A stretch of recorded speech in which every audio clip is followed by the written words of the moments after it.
अभी मैं पहुंच गया हूं डंडाली और नौसर गांव के बीच और यहां पर दूर दूर तक कोई दुकान, घर या टाका नहीं दिख रहा है। तो क्या मैं पैदल यात्रा नौसर गांव तक कर पाऊंगा?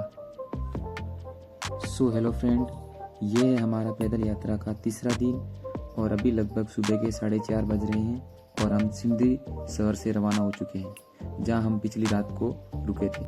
सिंदरी शहर से हम कमठाई गांव जाएंगे, जो लगभग यहां से 8 किलोमीटर दूर है।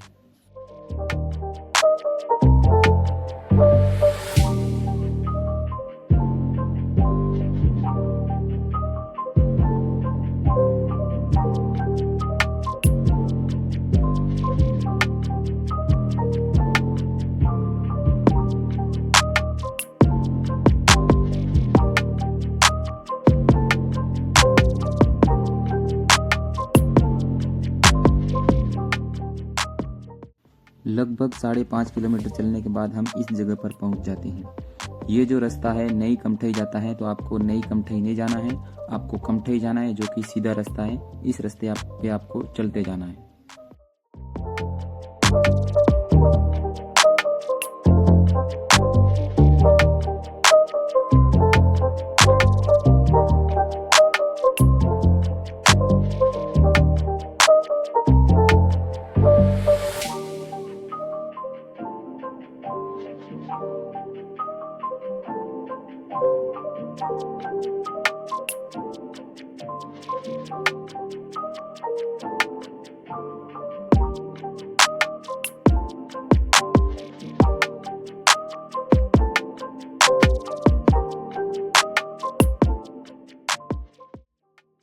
कमठई जाते वक्त हमें बीच में कुछ गुजराती पैदल यात्री हैं, वो भी मिलते हैं, तो उनके साथ हम बातचीत करते हैं और फोटो वगैरह भी खिंचवाते हैं।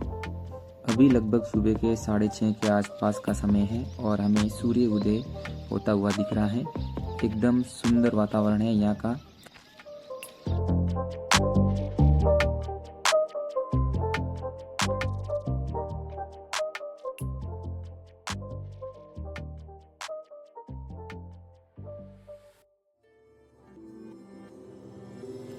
तो अभी हम पहुंच गए हैं कमठई गांव में। कमठई गांव एक छोटा सा गांव है। कमठई गांव में एक पानी की टांकी भी है और एक स्कूल भी और कुछ दुकानें भी हैं। कमठई गांव से अब हम डंडाली गांव जाएंगे, जो लगभग यहाँ से 8 किलोमीटर दूर है।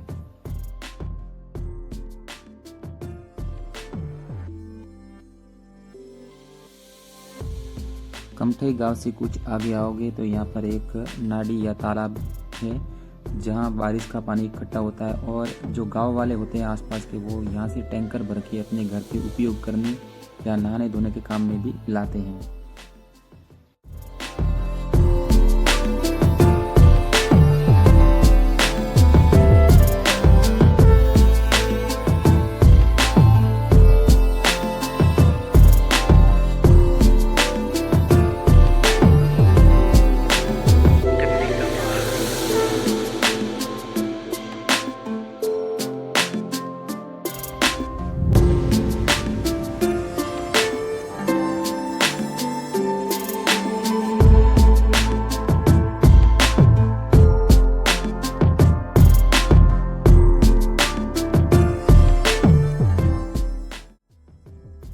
कमठई गांव से लगभग 6 किलोमीटर दूर और डंडाली गांव से लगभग 2 किलोमीटर पहले यह एक गोगा महाराज का प्रसिद्ध मंदिर है।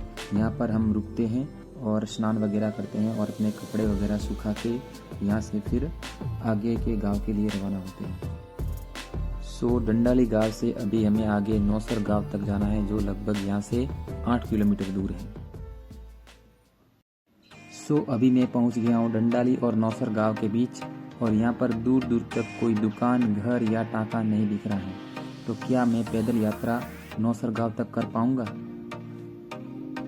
तो अभी हमको डंडाली और नौसर गांव के बीच एक दुकान मिल जाती है, जहाँ पर हम रुकते हैं और पानी वगैरह पीते हैं, नाश्ता वगैरह करते हैं और यहाँ से फिर नौसर गांव के लिए रवाना होते हैं।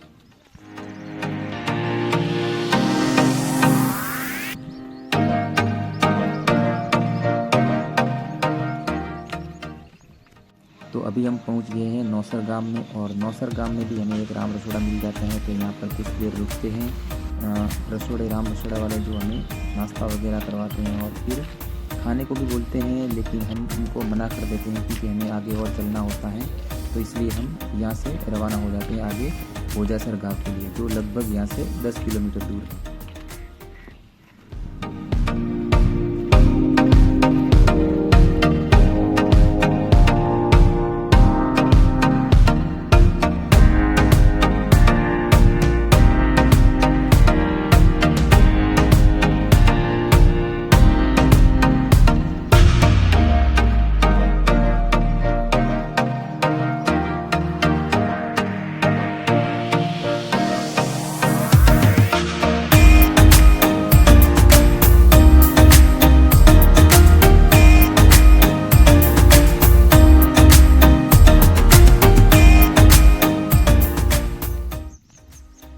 नौसर और भोजासर गांव के बीच में कुछ एरिया या मिट्टी ऐसी है जो कि लगभग चिकनी या बोले तो लाइट टाइप की मिट्टी है, जहाँ पर पानी है वो बारिश का वो इकट्ठा हो जाता है और बकरियों, भेड़ों और गाय भैंसों के पीने के काम आता है।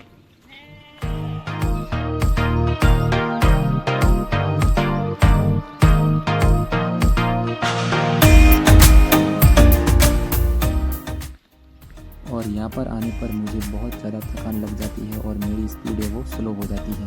तो आगे मेरा भाई अरविंद और गमन दोनों चलते जा रहे हैं और उन्होंने मुझे कॉल करके बताया कि आगे टंकी के पास हमको रुकना है।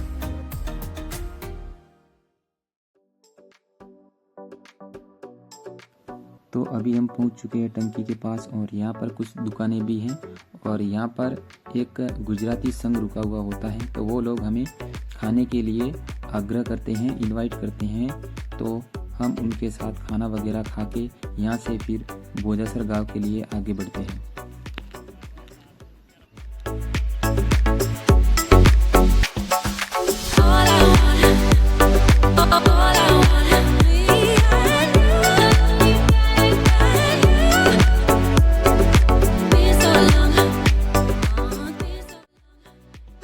गुजराती संघ से एक भाई को गमन से बहुत गहरी दोस्ती हो जाती है और वो हमारे साथ साथ ही चल रहे होते हैं।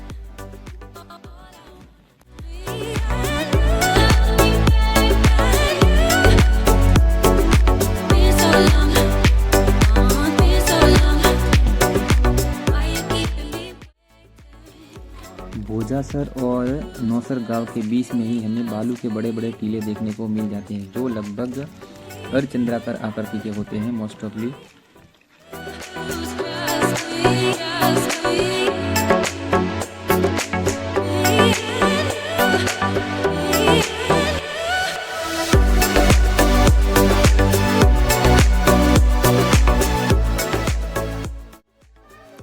तो आगे चलकर हमें एक मंदिर दिखाई देता है, उसके पास में ही एक छोटी सी चाय की दुकान होती है, जहाँ पर हम चाय वगैरह पी के थोड़ी देर बैठ के यहाँ से फिर आगे रवाना होते हैं।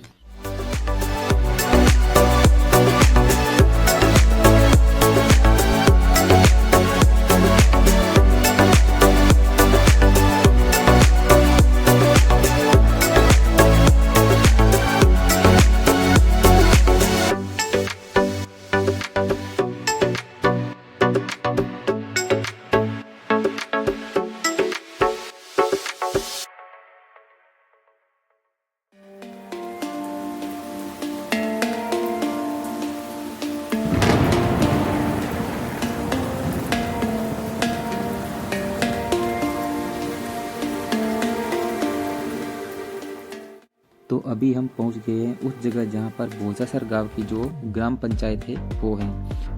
तो अभी हम पहुंच गए हैं भोजासर गांव में। ये एक छोटा सा गांव है, यहाँ पर एक दो जनरल स्टोर हैं और एक स्कूल भी है। यहाँ की आबादी है वो थोड़ी कम है क्योंकि ये इलाका है वो रेगिस्तान के अंदर है। और यहाँ से फिर आगे हम बायतू के लिए रवाना होते हैं।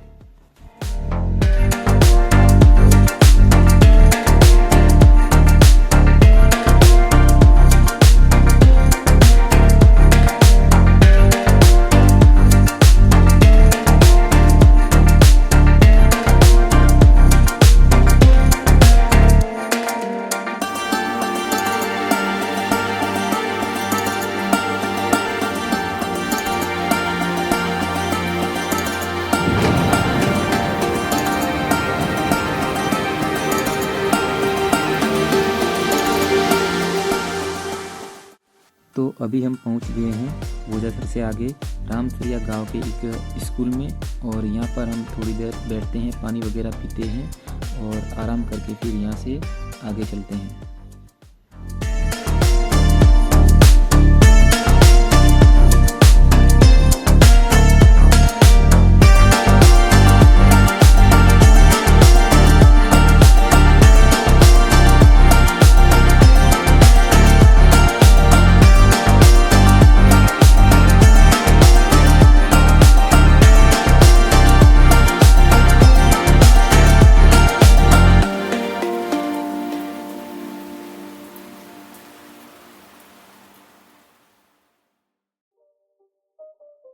तो अभी जो आप सामने देख रहे हैं वो एक बड़ा सा रेतीला टीला है जो कि चंद्राकार आकृति का है, और इसकी लंबाई लगभग 500 मीटर से ज़्यादा ही होगी।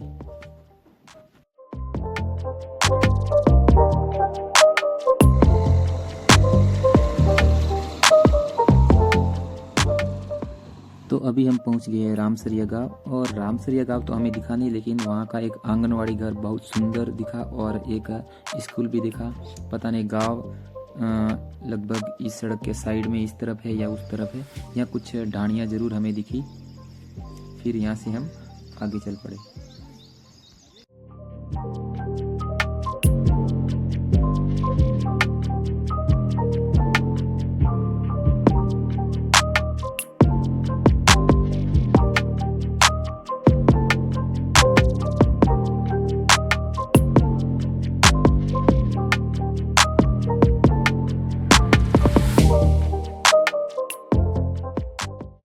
तो अभी जो है हमने बायतू शहर में है वो प्रवेश कर लिया है।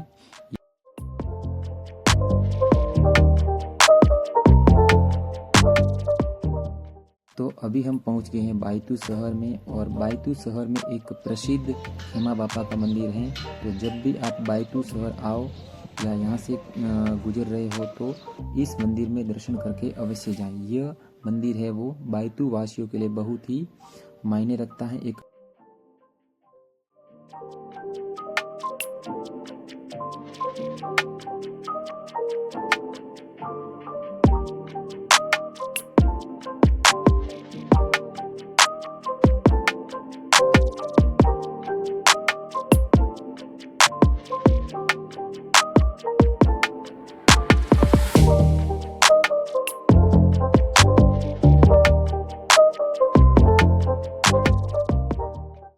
तो अभी हम पहुंच गए हैं बायतू रेलवे फाटक के पास, और अभी हमने रेलवे फाटक को पार कर लिया है। और थोड़ा आगे जाते ही लेफ्ट साइड में आगे आपको एक गली दिखेगी, उस गली से आपको आगे बढ़ना है। इस गली से जाने पर आपको ये फ़ायदा होगा कि आपके जो कुछ दूरी है वो कम हो जाएगी। बाकी आप सड़क से भी, मेन सड़क से भी आप जा सकते हो आगे, लेकिन इससे जाने पर आपको थोड़ा है वो कम चलना पड़ेगा पैदल। तो बायतू से आगे 10 किलोमीटर और हमें पैदल चलना होगा, और आगे एक मालधारी सेवा कैंप है, वहाँ आज हम रुकेंगे और फिर कल वहीं से हम रवाना होंगे।